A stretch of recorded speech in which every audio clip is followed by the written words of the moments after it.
Hello, it's just Ellie at John Banks Suzuki in Ipswich, and today I just wanted to answer one of our most asked questions about the Suzuki Swace. So going down to our gears, we've obviously got an automatic gearbox because it is a hybrid. However, if you can see, you've got an additional gear down here which is labelled B. Most people don't know what that is because it's only something that will come in a full hybrid vehicle. So what B does is it's similar to drive, however it simulates engine braking.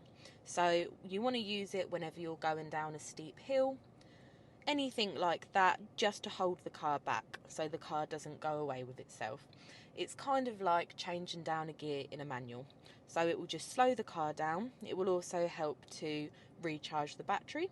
Not what it's used for, but it is what it does. And it just makes the ride feel a little bit more safer whenever you're going down a steep hill, making you feel like you've got a little bit more control of the car.